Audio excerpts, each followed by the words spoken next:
मोमेन जो फैदा नक़श कफ़े पाए नबी हो, मोमेन जो फैदा नक़श कफ़े पाए नबी हो ज़ेर कदम आज भी आलम का खजीना।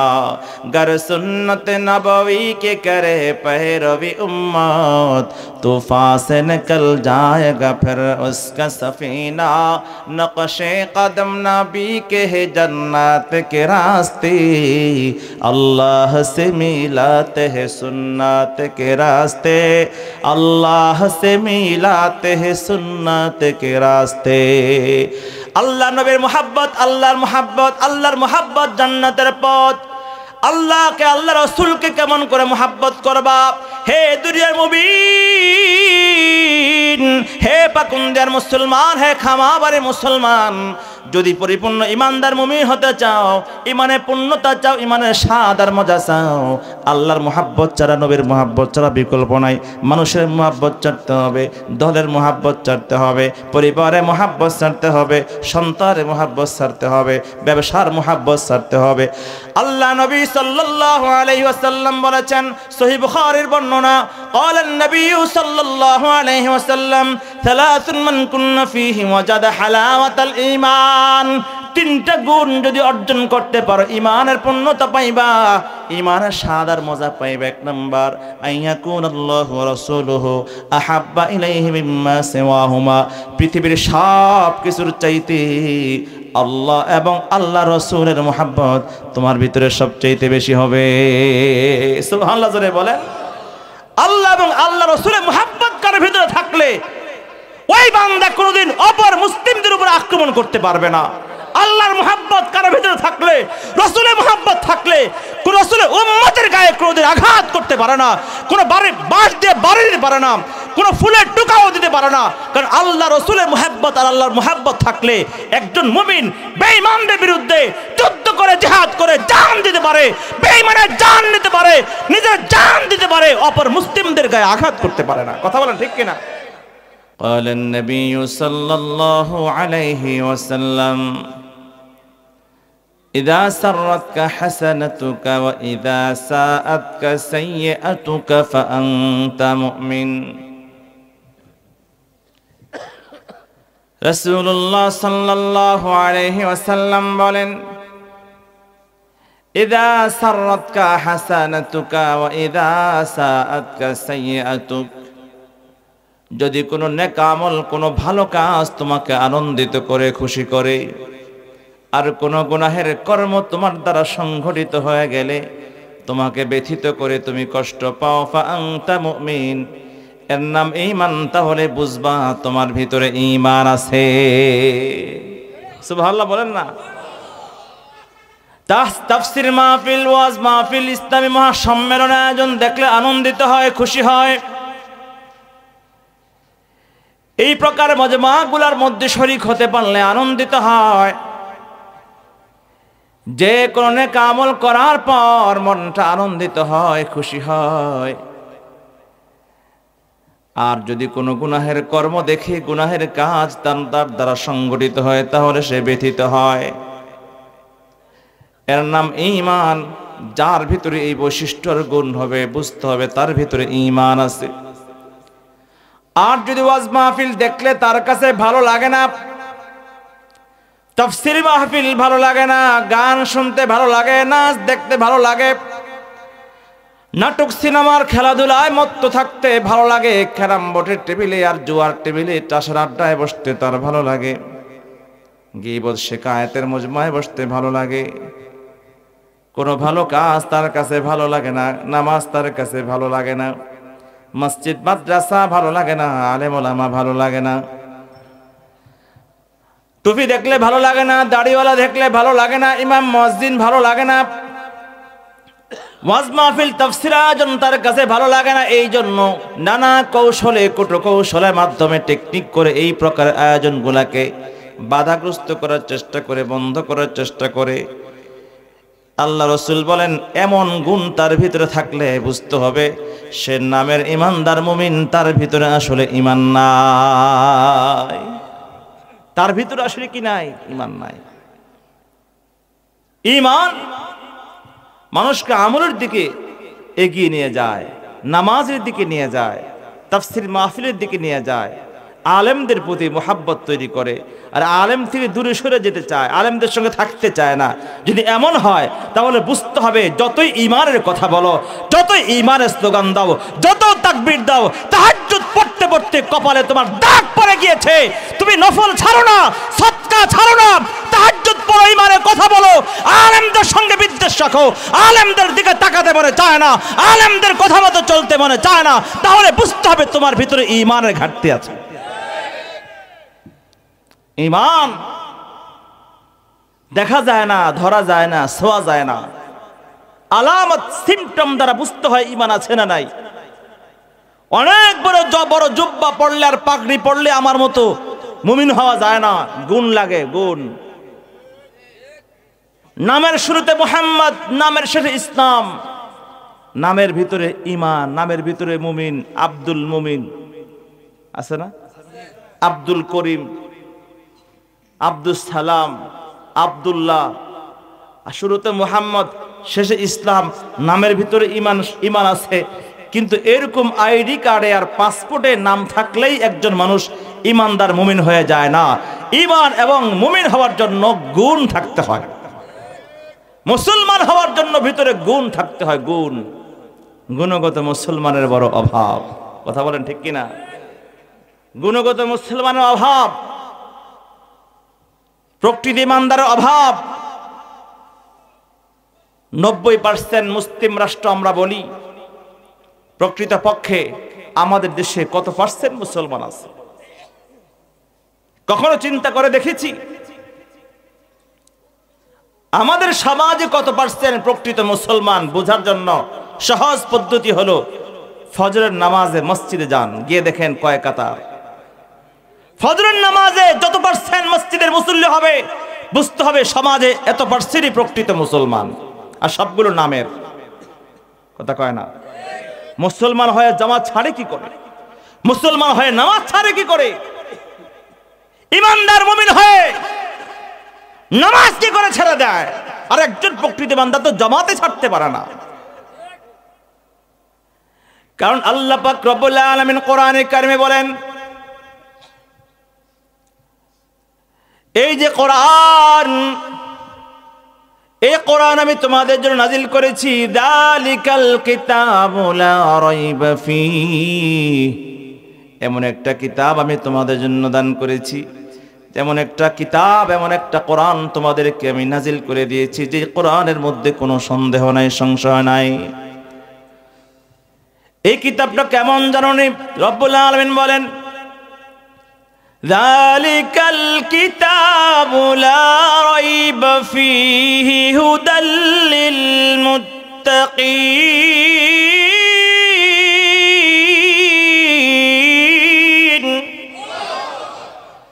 রব্বুল আলামিন বলেন, এমন একটা কিতাব যে কিতাবটার মধ্যে কোনো সন্দেহ নাই, মুত্তাকিনদের জন্য এই কিতাবটা হেদায়েত হবে, পথ প্রদর্শক হবে।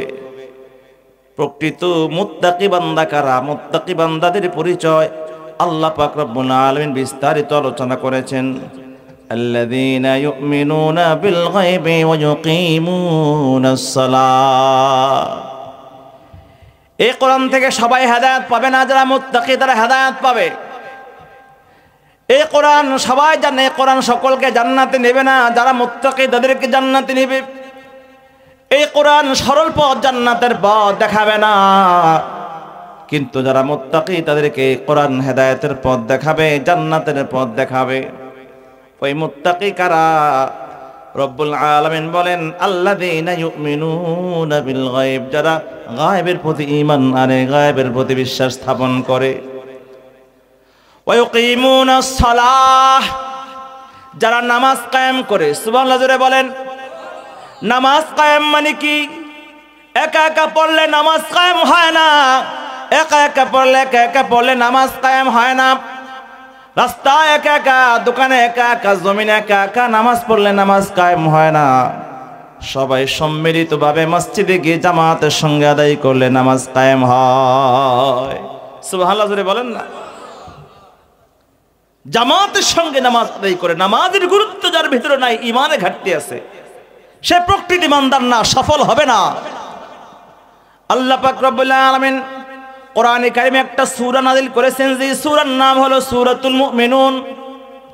আর ওই সূরার মধ্যে আল্লাহ পাক বলেছেন, ক্বাদ আফলাহাল মুমিনুন আল্লাযীনা হুম ফি সালাতিহিম খাশিউন। সফল মুমিন হলো ওই সকল মানুষগুলা যারা নামাজে মনোযোগী হয়, নামাজ খুশু খুদুর সঙ্গে একাগ্রতার সঙ্গে নামাজ আদায় করে। ওয়াল্লাযীনা হুম আলা সালাওয়াতিহিম ইউহাফিজুন। আরেক বৈশিষ্ট্য হলো নামাজের হেফাজত করে, পরিপূর্ণ নামাজের গুণ বৈশিষ্ট্য নিয়ে সুন্নত তরিকায় জামাতের সঙ্গে নামাজ আদায় করে। ওই সকল মানুষগুলা হচ্ছে প্রকৃত মুমিন, তারা হবে সফল মুমিন। নামাজ যদি না পড়ো, সারা রাত ওয়াজ শুনে লাভ কি হবে ফজরের জামাত না করলাম? আজকে নামাজ ছেড়ে দিলে, ছুটে গেলে কোনো আফসোস নাই, অনুতাপ নাই যে আমার নামাজ ছুটে গেছে। অথচ আগের জামানার উম্মতরা এক ওয়াক্ত নামাজের জামাত ছুটে গেলে তারা কান্না করতে করতে শেষ। তাহাজ্জুদের নামাজ যদি ছুটে যেত, দিনের পর দিন কান্না করতেন। হযরত মুআবিয়া রাদিয়াল্লাহু আনহু একদিন সারা দিন কান্না করতেছে। কারণ কি? যে গত রাত তাহাজ্জুদ ছুটে গেছে। শয়তান চিন্তা করতেছে, আমিরে মুআবিয়া রাদিয়াল্লাহু আনহু তাহাজ্জুদের নামাজ পড়ে তো অনেক সম্মান মর্যাদা অর্জন করতেছে। কি করতেছে? তাহাজ্জুদের সময় যেন উঠতে না পারে, এই জন্য শয়তান পা টিপে টিপে ঘুম পাড়ায় রাখছে, যেমন জাগ্রত না হয়। শয়তান ফন্দি করে যখন তাহাজ্জুদের সময়, নামাজের সময় যখন ঘুম পাড়ায় রাখলো, ঘুম ভাঙ্গার পর হযরত মুআবিয়া ঘড়ির দিকে তাকায় দেখে, টাইম দেখে, আকাশের দিকে তাকায় দেখে তাহাজ্জুদের সময় শেষ হয়ে গেছে। পেরেশান হয়ে গেছে, কান্না শুরু করে দিয়েছে। ওই তাহাজ্জুদের সময় থেকে নিয়ে সারা দিন শুধু কান্নাকাটি করতেছে, আল্লাহর কাছে তওবা পড়তেছে, আল্লাহ আজকে তাহাজ্জুদের নামাজটা ছুটে গেল, আল্লাহ ক্ষমা করো, আল্লাহ আমার নামাজটা মিস হয়ে গেল। সারাদিন তাহাজ্জুদ মিস হওয়ার কারণে, কান্নাকাটি আর আফসোসের কারণে তাহাজ্জুদের পরে যেই সওয়াব পাইতো আল্লাহ পাক রব্বুল আলামিন এর চাইতে বেশি নেকি তার আমলনামায় লিখে দিয়েছে। সুবহানাল্লাহ জোরে বলেন। তাহাজ্জুদ পরে যেই নেকি পাইতো, আফসোস করার কারণে, তাহাজ্জুদ না পড়ার কারণে, ছুটে যাওয়ার কারণে আফসোস করে করে যে কান্না করেছে, ওই চোখের পানির বদৌলতে আল্লাহ তাআলা এর চাইতে বেশি নেকি তার আমলনামায় দিয়ে দিছে। শয়তান তো এবার আরো বেশি জ্বালা পড়া শুরু হয়ে গেছে। চাইলাম কি আর হইল কি? শয়তান কৌশল করে বান্দা যেন বেশি নেকি কামাই করতে না পারে। কিন্তু আমিরে মুআবিয়া তাহাজ্জুদ ছুটাইলাম যেন নেকি কম হয়। এখন দেখি তাহাজ্জুদ ছুটাবার কারণে নেকি আরো বেড়ে গেছে। পরের দিন রাতের বেলায় তাহাজ্জুদের সময় সে গা পা ধাক্কা দিয়ে খোঁচা মেরে আমিরে মুআবিয়াকে ঘুম থেকে জাগ্রত করে দেয়। সুবহানাল্লাহ কন্যা। ঘুম থেকে জাগ্রত হয়ে জিজ্ঞাসা করে, তুমি কে, আমাকে জাগাচ্ছ কেন? বলে, হুজুর উঠেন, তাড়াতাড়ি উঠেন, তাহাজ্জুদের সময় হয়ে গেছে। বলে, এত মায়া আমার জন্য, কে তুমি, পরিচয় কি? বলে, আমি শয়তান। তিনি উঠে বসে অবাক হয়ে জিজ্ঞাসা করলেন, শয়তান? শয়তানের তো এই কাজ না যে তাহাজ্জুদের জন্য মানুষকে ঘুম থেকে উঠাবে, তুমি কেন আমাকে উঠাচ্ছ? ব্যাপার কি, মতলব কি? সুবহানাল্লাহ কন্যা। আপনাদের কষ্ট হইতেছে না? শয়তান বলে, হে মুআবিয়া, আমি আপনার কল্যাণকামী হয়ে আসি নাই। আমার প্রত্যেকটা কাজ আমার নিজের ধান্দার জন্য করি। গত রজনীতে আপনাকে আমি তাহাজ্জুদের সময় ঘুম পাড়ায় দিয়েছিলাম আপনাকে নেকি থেকে বঞ্চিত করার জন্য। কিন্তু এক ওয়াক্ত তাহাজ্জুদ ছোটার কারণে যে কান্নাকাটি আফসোস করেছেন, যে অনুতাপ করেছেন, আল্লাহ তাআলা তাহাজ্জুদের চাইতে বেশি নেকি আপনাকে দিয়েছে। অতএব কান্নাকাটি করে বেশি নেকি অর্জনের প্রয়োজন নাই, তাহাজ্জুদ পড়ে তাহাজ্জুদের নেকিটাই অর্জন করেন। সুবহানাল্লাহ কন্যা। দরকার নাই আমরা তাহাজ্জুদ, আপনার মতো মানুষকে তাহাজ্জুদের সময় জাগায় দিলে আমার জন্য ভালো। তাহাজ্জুদ ছুটে গেলে যারা আফসোস করতেন, আজকাল আমরা ফরজ ছুটে গেলে সে আফসোস করি। জোহরের নামাজ ছুটে যাচ্ছে, আসর ছুটে যাচ্ছে খেলাধুলায়, এশা ছুটে যাচ্ছে গল্প গুজব আড্ডায় বাজারে, মাগরিব ছুটে যাচ্ছে বাজার করার ব্যস্ততায়, ফজর ছুটে যাচ্ছে ঘুমে। আমাদের কি কোনো চিন্তা ফিকির আছে? এই ধরনের ওয়াজ করলে তো শুনতেও ভালো লাগে না আপনার কাছে। বলে হুজুর এই কামের কথা কয় বাদ দিয়ে কিছু গল্প গুজব কর, কথা কয় না, ঠিক না?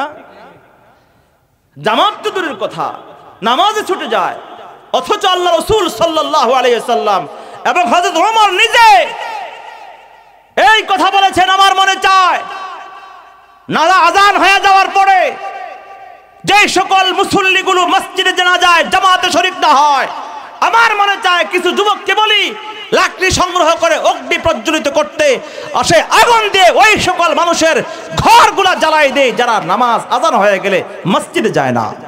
নাউজুবিল্লাহ জোরে বলেন। এক আল্লাহর বান্দা নামাজ পড়ার জন্য মসজিদে রওনা হয়েছে। হে খামারের মুসলমান, ভালো করে শোনো,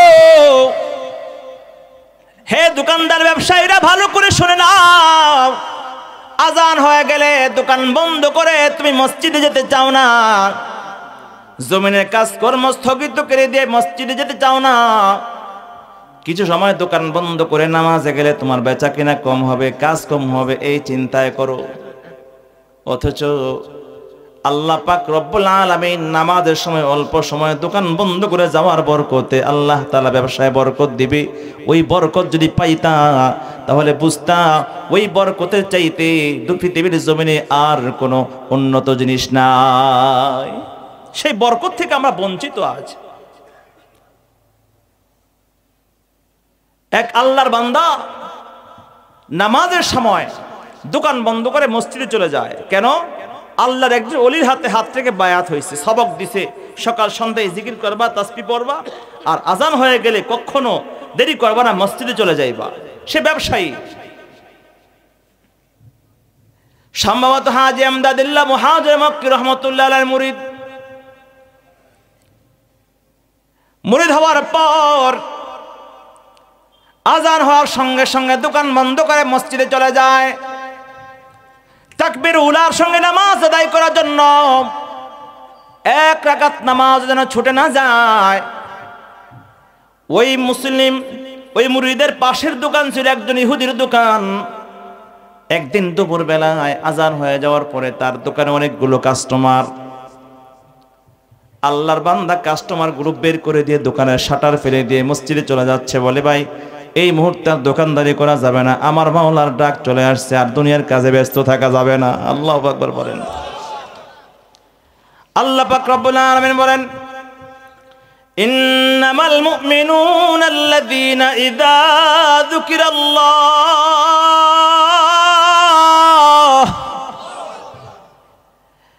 ইন্নামাল মুমিনুনা আল্লাযীনা ইযা যুকিরাল্লাহু ওয়াজিলাত কুলুবুহুম। প্রকৃত ইমানদারের পরিচয়টাই তো এমন, আল্লাহর নাম, আল্লাহর ডাক তার কানে আসার সঙ্গে সঙ্গে অন্তরের মধ্যে এক ধরনের কাঁপাকাঁপি তৈরি হবে, ভয় তৈরি হবে। যেই ভয় তাকে দোকান থেকে বের করে মসজিদে নিয়ে যাবে, জমিন থেকে উঠায়া তাকে মসজিদে নিয়ে যাবে, চাকরির অফিস থেকে বের করে মসজিদে নিয়ে যাবে আল্লাহর ভয়ে। একে বলা হয় ওয়াজিলাত কুলুবুহুম। আল্লাহর নাম শোনার সঙ্গে সঙ্গে, আল্লাহর হুকুম সঙ্গে সঙ্গে দুনিয়ার সব কর্ম স্থগিত, আল্লাহর হুকুম পালন শুরু। একে বলা হয় ঈমান। সুবহানাল্লাহ বলেন না। আল্লাহর বান্দা আজান হয়ে যাওয়ার পরে দোকান বন্ধ করে মসজিদে চলে যায়। দোকানে কাস্টমার ভরা। কাস্টমারদেরকে বলে, হে কাস্টমার, এখন আর বেচা কিনা হবে না, বের হও, এখন আমি আমার মাওলার ডাকে সাড়া দিব, নামাজের পরে আসো, এখন আর বেচা কিনা করতে পারবো না। পাশে ইহুদি দোকানদার মনে মনে হাসে, এটা কেমন বোকা মুসলমান, দোকানের ভিতর থেকে কাস্টমার বের করে দেয়া দোকান বন্ধ করে দেয়। এদের মতো বোকা মুসলমান তো আর জীবনে দেখি নাই। কাস্টমার বের করে দেয় জায়গা, কয়জন মুসলমান এমন পাবেন? আজান হয়ে গেছে, ভাই এখন বেচবো না, চলে যান, কথা কয় না। ইহুদি মনে মনে খুশি, যাই হোক, ও যদি বেচা কেনা না করে আমার লাভ, এই কাস্টমার আমার দোকানে আসবে। ইহুদি মনে মনে খুশি, নামাজের সময় দোকান বন্ধ করে আল্লাহর মুসলিম বান্দা চলে গেছে, আমার দোকানে ব্যবসা ভালো হয়েছে।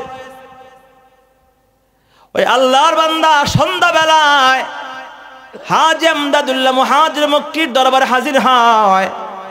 হাজী আমদাদুল্লাহ মুহাজির মক্কি রহমতুল্লাহি আলাইহি সাধারণ কোনো মুসলমান বুজুর্গ ছিলেন না, মারেফতের এমন এক উচ্চ স্তরের ওলি ছিলেন। আল্লাহ পাক রব্বে কারীমের সঙ্গে সরাসরি কানেকশন ছিল। আল্লাহু আকবার জোরে কন্যা। আশিকারা মিল্লতে মাযহাব খুদাস, আশিকারা মিল্লতে মাযহাব জুদাস। ইলহাম হয়ে যেত, মুরাকাবা মুশাহাদার মাধ্যমে এমন একটা উচ্চ স্তর অর্জন করেছেন, দিলের মধ্যে অনেক বিষয় তাদের খবর হয়ে যেত, ইলহাম হয়ে যেত। সন্ধ্যাবেলায় ওই দোকানদারকে জিজ্ঞাসা করে, হে আল্লাহর গোলাম, তুমি বুঝি আজকে অনেক বেচা কেনা করছো? বলে, হ্যাঁ হুজুর, আজকে দুপুর বেলায় আমি আমার দোকান থেকে কাস্টমার বের করে দিয়েছিলাম নামাজের সময়, কিন্তু সন্ধ্যাবেলায় এত কাস্টমার আমার দোকানে আসছে, একজন কাস্টমারে এত কেনাকাটা করছে, এক মাস পর্যন্ত এত বেচা কেনা হয় না। ইহুদি এক মাসও যে বেচা কেনা করতে পারে না, একদিনেই এক কাস্টমার আমার কাছ থেকে এর চাইতে বেশি কেনাকাটা করে নিয়ে গেছে। হাজী সাহেব বলেন, হে আল্লাহর গোলাম, ওই যে দোকান থেকে কাস্টমার বের করে দিয়ে আল্লাহ ডাকে সানা দিয়েছিলা, আল্লাহ পাক রব্বুল আলামিন তোমার এই কর্ম এত পছন্দ করেছে, এই জন্য আল্লাহ তাআলা মানুষ রূপে আল্লাহ ফেরেশতা পাঠিয়ে দিয়েছে তোমার দোকানে কেনাকাটা করার জন্য।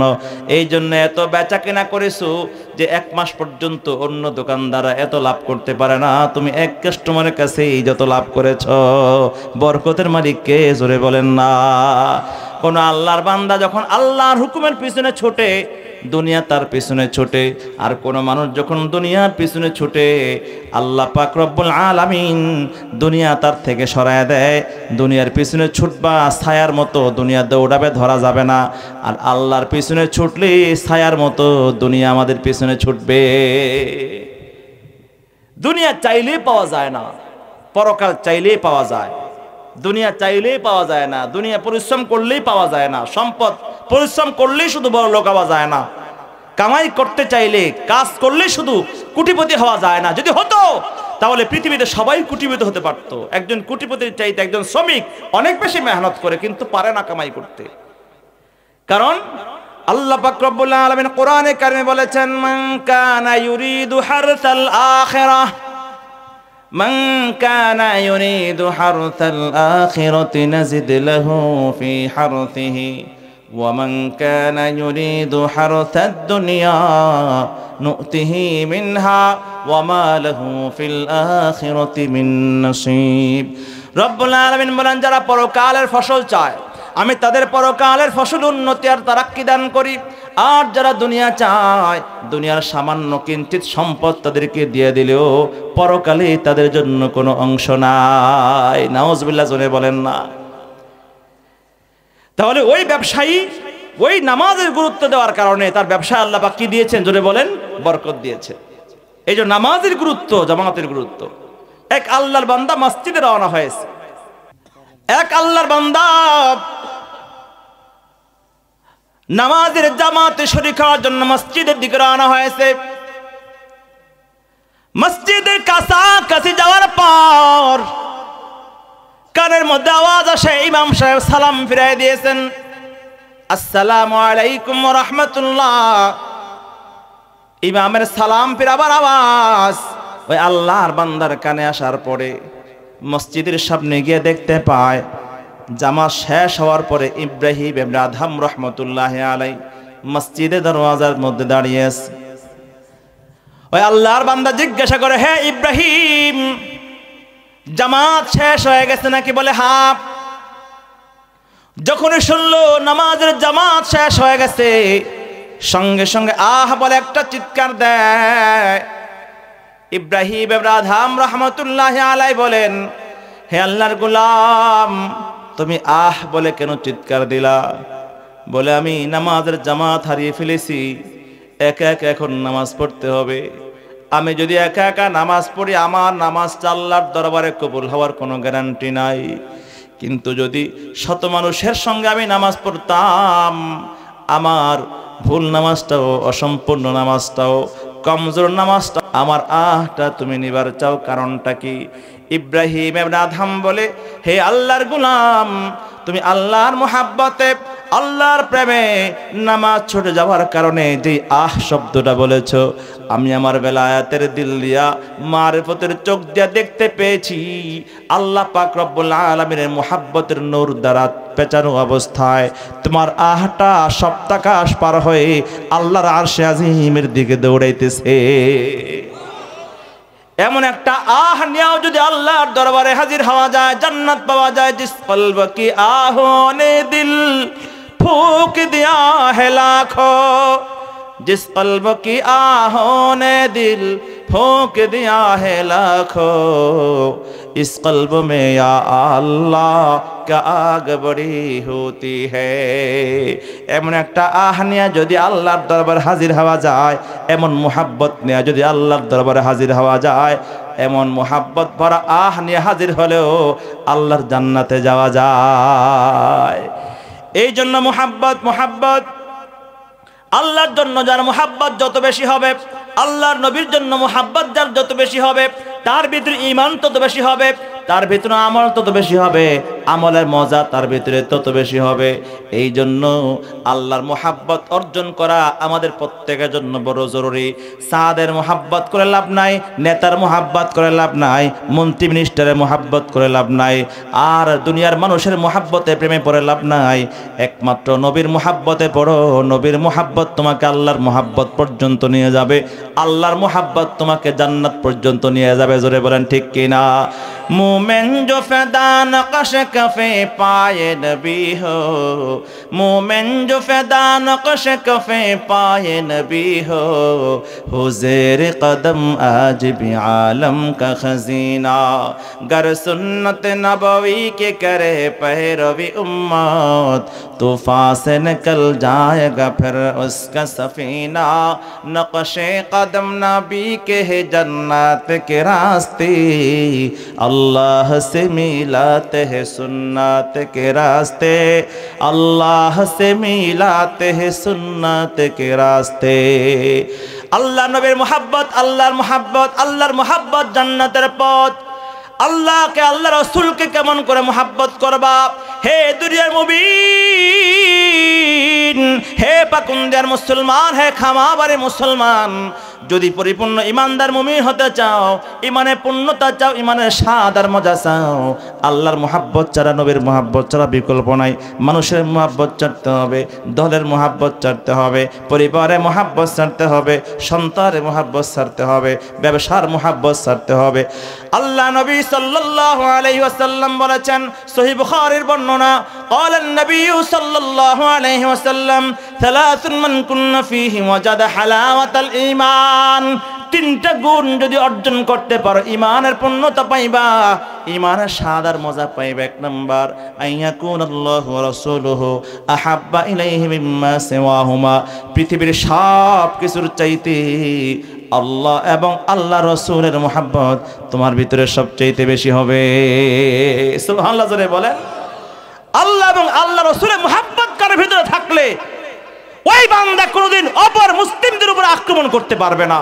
আল্লাহর মুহাব্বত কারো ভিতরে থাকলে, রাসূলের মুহাব্বত থাকলে কোন রাসূলের উম্মতের গায়ে কোনোদিন আঘাত করতে পারে না, কোন বাঁশ দিয়ে বাড়ি দিতে পারে না, কোন ফুলের টুকাও দিতে পারে না। কারণ আল্লাহ রাসূলের মুহাব্বত আর আল্লাহর মুহাব্বত থাকলে একজন মুমিন বেঈমানদের বিরুদ্ধে যুদ্ধ করে, জিহাদ করে জান দিতে পারে, বেঈমানের জান নিতে পারে, নিজের জান দিতে পারে, অপর মুসলিমদের গায়ে আঘাত করতে পারে না। কথা বলেন ঠিক কিনা? রাসূল করিম সাল্লাল্লাহু আলাইহি ওয়াসাল্লামের একজন প্রিয় সাহাবী, নাম ছিল সাদ সালামী রাদিয়াল্লাহু আনহু। আমি এই ঘটনা বলে শেষ করে দিব। অত্যন্ত গরিব সাহাবী ছিলেন, অনেক গরিব সাহাবী, দেখতে অসুন্দর কালো ছিলেন, ইথিওপিয়ার বাসিন্দা, হাবশী গোলাম, দেখতে কালো, সৌন্দর্য নাই, ঠোঁটগুলো মোটা মোটা, চোখগুলো ছোট ছোট, চুলগুলো কোকড়ানো কোকড়ানো, হাত পায়ের বডির স্ট্রাকচারে কোনো সাইজ নাই। বিষণ্ণ মনে বসে আছে সাদ সালামী। আল্লাহ নবী প্রশ্ন করে, হে সাদ, মন খারাপ করে কেন বসে আছো, কারণটা কি? হযরত সাদ সালামী বলে, ইয়া রাসূলুল্লাহ, কতদিন হয়ে গেল মুসলমান হলাম, বয়স হয়ে গেছে, যৌবনকাল পার হয়ে যাচ্ছে, এখনো পর্যন্ত বিয়ে করতে পারলাম না। আল্লাহ রসুল বলে, সাদ রে, কেন বিয়ে করতে পারো না, কারণটা কি? হযরতে সাদ সালামি বলে, ইয়া রাসূলুল্লাহ, কোন বাবা তার মেয়েকে আমার সঙ্গে বিয়ে দিবে? আমার তো ঘর নাই, বাড়ি নাই, টাকা পয়সা ধন দৌলত কিছুই নাই, আমার বাহ্যিক কোনো সৌন্দর্য নাই, এমন যুবকের কাছে কোন বাবা তার মেয়েকে বিয়ে দিবে? বর্তমানে অনেক যুবকরা টেনশনে থাকে, ঠিক না? কারণ আমি তো কালো, তার সামনে দিয়ে অনেক সুন্দর সুন্দর ছেলেরা যখন কয়েকটা গার্লফ্রেন্ড নিয়ে একসাথে ডেটিং করে, এক একদিন এক একটার সাথে, অনেক যুবকরা তখন জ্বলে ঘুরে মরে, হায় রে, আজকে আমার পকেটে মাল থাকলে তো আমিও তো কয়েকটা ঘুরাইতে পারতাম। নাউজুবিল্লাহ কয় না? এই আফসোস করো না, এই আফসোস করো না। দুনিয়ার এই ইশকে মজাজি আর মুহাব্বতে প্রেম প্রীতি ছাড়তে পারলে জান্নাতে প্রেম করবা আল্লাহর তৈরি হুরের সাথে। সুবহানাল্লাহ কয় না? হযরতে সাদ সালামি রাদিয়াল্লাহু আনহু বলেন, আমাকে কোন বাবা তার মেয়ে আমার কাছে বিয়ে দিবে? আমার তো ঘর নাই, বাড়ি নাই, সম্পদ নাই, চেহারার সৌন্দর্য নাই। আল্লাহ রসুল বলেন, সাদ, এই বুঝি কথা? তাহলে চিন্তার কোনো কারণ নাই, যাও মদিনার মধ্যে সবচেয়ে ধনাঢ্য ব্যবসায়ী আমর বিন ওয়াহাব রাদিয়াল্লাহু আনহু, তার শুনেছি সুন্দরী একটা কন্যা আছে, মদিনার শিল্পপতি, তার একটা সুন্দরী কন্যা যাকে বলা হতো হৌরে মদিনা, মদিনার হৌর, miss country, miss world, miss country, দেশের সবচেয়ে সুন্দরী। যাও আমর বিন ওয়াহাবের ঘরে গিয়া বলো, আল্লাহ রসুল আমাকে পাঠাইছে আমর, তোমার মেয়েকে আমার সঙ্গে বিয়ে দেওয়ার জন্য। আল্লাহু আকবার কয় না? সাদ সালামি রাদিয়াল্লাহু আনহু ধীরে ধীরে হাঁটতে লাগলেন, আর মনে মনে চিন্তা করতেছে, আল্লাহ নবী প্রেরণ করেছে তাই যেতে হবে, কিন্তু কিন্তু অবস্থা না জানি কি হয়। এই খামা গ্রামের একজন কৃষকের একদম একটা বাদাম, একটা অপদার্থ ছেলে, কামাই রোজগার নাই, এমন একটা ছেলে যদি গিয়া কোনো মন্ত্রীর মেয়ের বিয়ের প্রস্তাব নিয়ে যায়, তাহলে সে আয়না ঘরেও জায়গা পাইব না। কথা কয় না? ঠিক কে জোরে বলেন? গুম হয়ে যাবে না? খুঁজে পাইব রে? সাহস তো কম না, এত বড় দুঃসাহস তুই আমার মেয়ের বিয়ের প্রস্তাব দেওয়ার, তুই ঢুকলি কেমনে আমার গেটের ভিতরে? কথা কর না? হযরত সাদ সালামিও তো চিন্তা করতেছে, হায় রে, আজকে কি জানি হয়, এ সাধারণ গরিব মানুষের একটা মিসকিন মেয়ে পাই না, আর মদিনার সবচেয়ে বড় ধনাঢ্য ব্যবসায়ী শিল্পপতির সুন্দরী মেয়ের প্রস্তাব নিয়ে যাইতেছে, আল্লাহই জানে আজকে আমার কপালে কি আছে। কিন্তু মনে মনে আশাও, পাঠাইছে কে? কথা বলে না, পাঠাইছে কে? আল্লাহ রসুল পাঠাইছে। আল্লাহ বলে পাঠাইছে? কে পাঠাইছে? আল্লাহ রসুল তোমাকে প্রেরণ করছেন, গিয়ে দেখি না কি হয়। ধীরে ধীরে রওনা হয়ে গিয়ে হাজির হয়ে গেলেন আমর বিন ওয়াহাব রাদিয়াল্লাহু আনহুর ঘরের দরওয়াজায়। দরওয়াজায় গিয়ে আঘাত করে সালাম দেয়। আমর বিন ওয়াহাব ঘর থেকে বের হয়ে প্রশ্ন করেন, কি চাই? সালামের উত্তর দিয়ে জিজ্ঞাসা করে, কি চাই, কাকে চাই? হযরতে সাদ সালামি বলে, আমর ইবনে ওয়াহাব, আল্লাহ রসুল আমাকে প্রেরণ করেছে আপনার সুন্দরী কন্যাটাকে আমার সঙ্গে বিয়ে দেওয়ার জন্য। আল্লাহ রসুল পাঠিয়েছেন, সেই কথার দিকে খেয়াল নাই। তাৎক্ষণিক তার চেহারার দিকে তাকাইয়া আমর বিন ওয়াহাব রাগান্বিত হয়ে গেলেন। রাগান্বিত হয়ে বকা ঝকা করে তাকে ঘরের দরওয়াজা থেকে তাড়িয়ে দিলেন। সাদ সালামি ঘর থেকে চলে যায়। আমর বিন ওয়াহাব ঘরের ভিতরে দরওয়াজা বন্ধ করে যখন চলে গেল, হযরতে আমর বিন ওয়াহাবের কন্যাটা ধীরে ধীরে বাবার দিকে অগ্রসর হয়। ডেকে বলে, বাবা, কার সঙ্গে চিল্লা পাল্লা করলা? বলে, দেখো না রে মা, কত বড় দুঃসাহস, ঘর নাই, বাড়ি নাই, চেহারা নাই, সৌন্দর্য নাই, বংশের পরিচয় নাই, এমন একজন কালো, এমন একজন অপদার্থ যুবক তোমার মতো সুন্দরী কন্যার বিয়ের প্রস্তাব নিয়ে আসছে। রাগ না হয়ে কেমন করে আমি থাকতে পারি? কন্যাটা ডাক দিয়ে বলে, বাবা, আপনি যে যুবককে তাড়িয়ে দিয়েছেন, আমি তো শুনতে পেয়েছি এই যুবকটা যখন ঘরের দরওয়াজা দাঁড়িয়ে আপনার সঙ্গে কথা বলছিল, ঘরের ভিতর থেকে আমি সব কথাগুলো শুনতে পেয়েছি।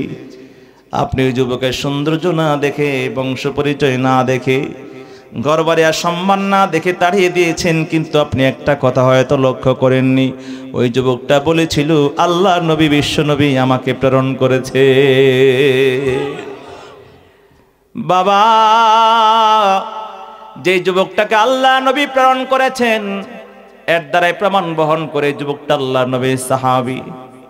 আল্লাহ রসুলের তো অসংখ্য সাহাবী আছে, কিন্তু এই যুবকটাই প্রেরণ করেছেন। বোঝা গেল রসুলের সকল সাহাবীর ভিতরে এই যুবকটা আল্লাহ নবীর কাছে অনেক পছন্দের, অনেক প্রিয়। আল্লাহু আকবার, জোরে কন। বাবা,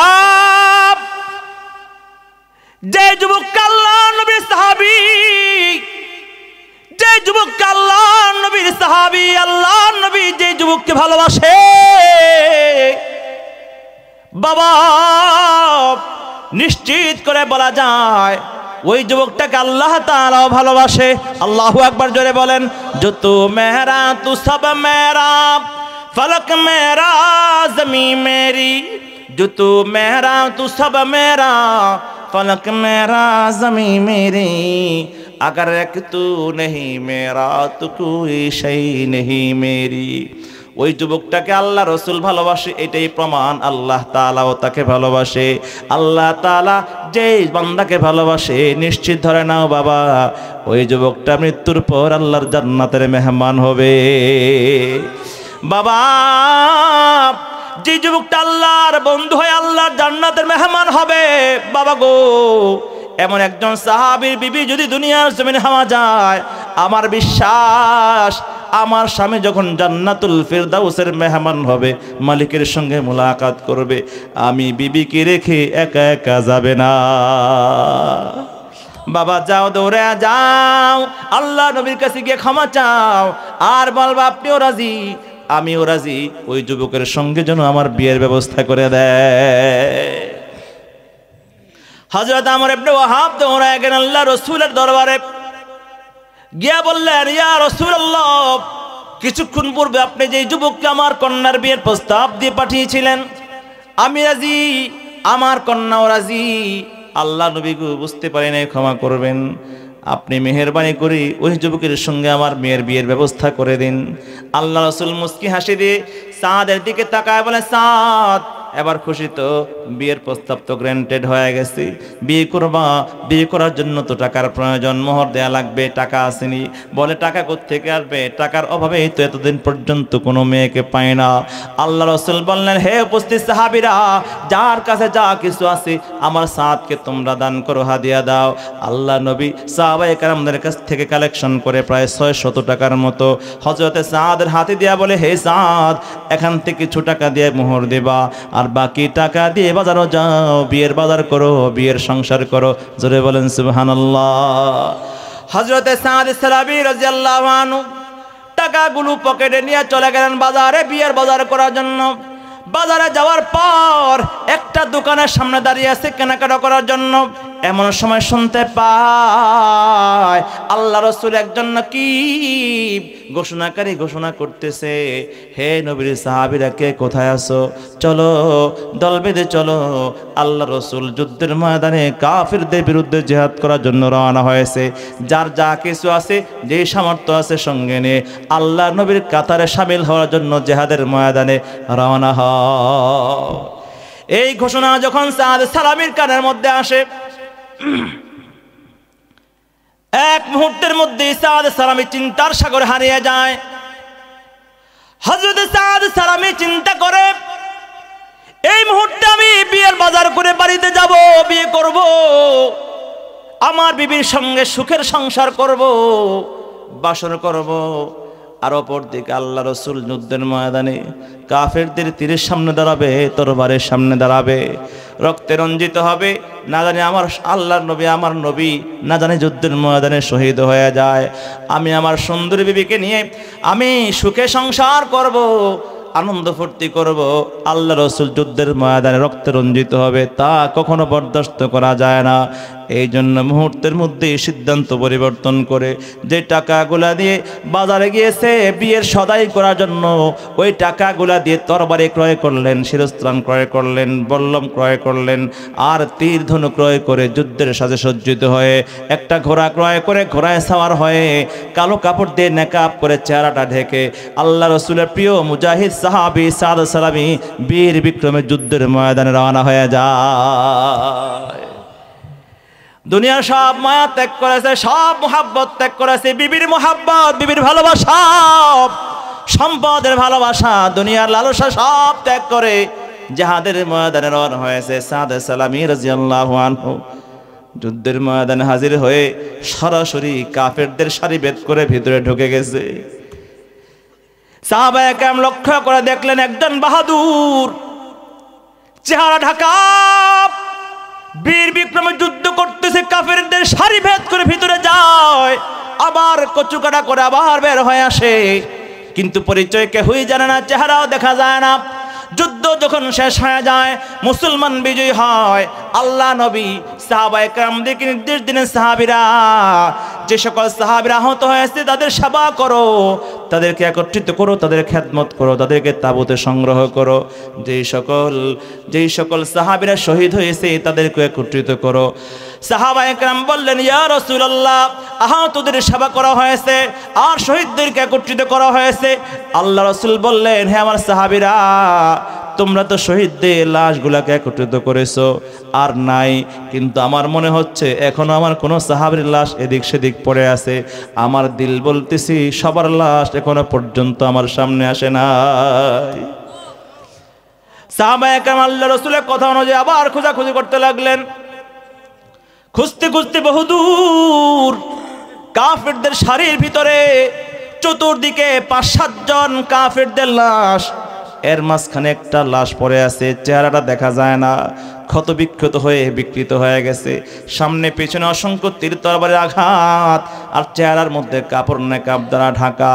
আল্লাহ রাসূলকে সংবাদ দেয়া হলো, আল্লাহ নবী, একজন সাহাবীর লাশ মনে হয়, চতুর্দিক থেকে কাফেরদের লাশ, আর মাঝখানে এই লাশটা ক্ষত বিক্ষত অবস্থায় পড়ে আছে, চেহারাটা ঢাকা, কাপড় দ্বারা ঢাকা। আল্লাহ রাসূল সেই লাশের সামনে গিয়ে হাজির হয়, চেহারা থেকে কাপড়টা সরায়, সঙ্গে সঙ্গে আল্লাহ রাসূল ওই চেহারার দিকে এক নজর তাকায়া টপ টপ করে চোখের পানি ছিঁড়ে দিয়ে আল্লাহ রাসূল কান্না শুরু করে দিয়েছে। কোন সাহাবায়ে কেরাম কেউ এই সাহাবীকে চিনে না। আল্লাহ নবী ওই সাহাবীর দিকে তাকায় কান্না করতেছেন, সবাই অবাক হয়ে আল্লাহ রাসূলের দিকে তাকায় রয়। আল্লাহ নবী, বিশ্ব নবী কিছুক্ষণ ওই সাহাবীর দিকে তাকায় কান্না করার পর আকাশের দিকে তাকায়, আকাশের দিকে তাকাইয়া আল্লাহ নবী মুস্কি মুস্কি হাসতে শুরু করে। আল্লাহু আকবার, জোরে বলেন না। আকাশের দিকে তাকায় আল্লাহর রাসূল মুস্কি মুস্কি হাসে। সাহাবায়ে কেরাম তো আরো অবাক, এই কান্না করলো আবার আকাশের দিকে তাকায় হাসতেছেন, কারণটা কি? কিছুক্ষণ পরে আবার অবাক হয়ে সাহাবায়ে কেরাম দেখতে পায় আল্লাহ নবী আকাশের দিক থেকে এমন করে মুখটা ফিরিয়ে নিয়েছে যেন আল্লাহ নবী অনেক বেশি লজ্জা পেয়েছে। এক সাহাবী পাশে দাঁড়ানো সাহস করে জিজ্ঞাসা করে ফেললেন, ইয়া রাসূলুল্লাহ, কিছুই তো বুঝলাম না, এই সাহাবীর চেহারার দিকে তাকিয়ে আপনি কিছুক্ষণ কান্না করলেন, আবার আকাশের দিকে তাকায় আপনি হাসলেন, আবার লজ্জায় আপনি মুখ ফিরিয়ে নিলেন, বুঝলাম না কারণটা কি? আল্লাহ রাসূল বলেন, হে আমার সাহাবীরা, এই যে সাহাবীকে তোমরা দেখতেছো, আমার অত্যন্ত কলিজার টুকরা প্রিয় সাহাবী, আমি তার হাতে কিছু টাকা দিয়ে পাঠিয়েছিলাম বাজার করে বিয়ের সদাই করে বিয়ের ঘর করার জন্য, তার বিবিকে নিয়ে, সুন্দরী বিবিকে নিয়ে সংসার করার জন্য। কিন্তু দুনিয়ার মায়া, টাকা পয়সার মায়া, সম্পদের মায়া, এমনকি নিজের জানের মায়া ছেড়ে দিয়া আল্লাহর জন্য, আল্লাহ নবীর জন্য জীবনটা দিয়ে দিয়েছে, প্রাণটা উজাড় করে দিয়েছে। এমন একজন আশেক সাহাবী যখন দুনিয়ার জমিন থেকে বিদায় নেয় রে, আমি কেমন করে কান্না কান্না না করে থাকতে পারি। আল্লাহ রাসূল সাল্লাল্লাহু আলাইহি ওয়াসাল্লাম বলেন, সাহাবীরা, এই জন্য তার চেহারা দেখার সঙ্গে সঙ্গে আমি চোখের পানি ধরে রাখতে পারি নাই, কিন্তু পরক্ষণেই আকাশের দিকে যখন আমার নজরে গেল, তাকে দেখতে পারি। আমার এই সাহাবী দুনিয়ার জমিনে তার সুন্দরী বিবিকে বর্জন করার কারণে আল্লাহ পাক রব্বুল আলামিন তার জন্য এত এত অসংখ্য হুর জান্নাতে আল্লাহ বরাদ্দ করে দিয়েছে। জান্নাতে হুর গিলমানরা চতুর্দিকে ছুটাছুটি করতেছে, কার আগে কে আমার সাথকে স্বামী হিসাবে দখল করবে, কে কার আগে আমার সাথকে দখল করবে স্বামী হিসাবে। এমন সময় জান্নাতি মৃদু বাতাস, জান্নাতি মৃদু বাতাস যখন প্রবাহিত হয়, আমি জান্নাতে হুর গেলমানদের এই ছুটাছুটি আর দৌড়াদৌড়ি দেখি আমি হাসতেছিলাম। হঠাৎ জান্নাতের বাতাসে একজন হুরের চেহারা থেকে নেকাবটা সরে গেল। ওই হুরের সুন্দর চেহারা আমার সামনে উদ্ভাসিত হয়ে গেল। ফলে আমি লজ্জায় আমি আকাশের দিক থেকে মুখ ফিরিয়ে নিয়েছি। আল্লাহু আকবার, জোরে বলেন না। একে বলা হয় নবীর মুহাব্বত, আল্লাহ রাসূলের মুহাব্বত। আল্লাহর মুহাব্বত থাকলে মানুষ শুধু বিবি নয়, বাচ্চা নয়, সম্পদ নয়, দুনিয়ার সব কিছু এমনকি নিজের জান পর্যন্ত উৎসর্গ করতে পারে। আর যারা এটা করতে পারে তারাই হাকিকি ইমাম, হাকিকি মুমিন, হাকিকি ইমানদার। জোরে বলেন ঠিক কিনা? আল্লাহ নবী সাল্লাল্লাহু আলাইহি ওয়াসাল্লাম বলেন, লা ইউমিনু আহাদুকুম হাত্তা আকুনা আহাব্বা ইলাইহি মিন ওয়ালিদিহি ওয়া ওয়ালাদিহি ওয়ান নাসি আজমাইন। তোমরা ততক্ষণ পর্যন্ত প্রকৃত মুমিন হতে পারবা না যতক্ষণ না আমি নবী তোমার কাছে তোমার জানমাল এমনকি তোমার সব কিছুর চাইতে প্রিয় না হব। এই জন্য একজন মানুষ যদি প্রকৃত ইমানদার মুমিন হতে চায়, তাহলে পৃথিবীর সব কিছুর চাইতে আল্লাহ রাসূলকে বেশি ভালোবাসতে হয়। ওয়া আইয়ুহিব্বাল মারআ লা ইউহিব্বুহু ইল্লাল্লাহ। একজন মুমিন অপর মুমিনকে ভালোবাসবে আল্লাহর জন্য। কোনো মুমিন কোনো মুমিনকে আঘাত করতে পারে না, কোনো মুমিন কোনো মুমিনের সঙ্গে দুশমনী, হিংসা, বিদ্বেষ করতে পারে না, ঝগড়া করতে পারে না। মুহাব্বত করবে কার জন্য? জোরে বলো। 3 নাম্বার, আইয়াকরাহু আইয়াউদা ফিল কুফরি কামা ইয়াকরাহু আইয়ুকদাফা ফিন্নার। আগুনে পড়তে রাজি, জেলখানায় যেতে রাজি, রিমান্ডে যেতে রাজি, মামলা হামলার শিকার হতে রাজি, খুনের শিকার হতে রাজি, কিন্তু হক পথ ছাড়া যাবে না, ঈমান ছাড়া যাবে না, সত্যিকারের আলেম ওলামাদের পক্ষ ছাড়া যাবে না, আল্লাহর দ্বীন আর ঈমানের পথ ছাড়া যাবে না।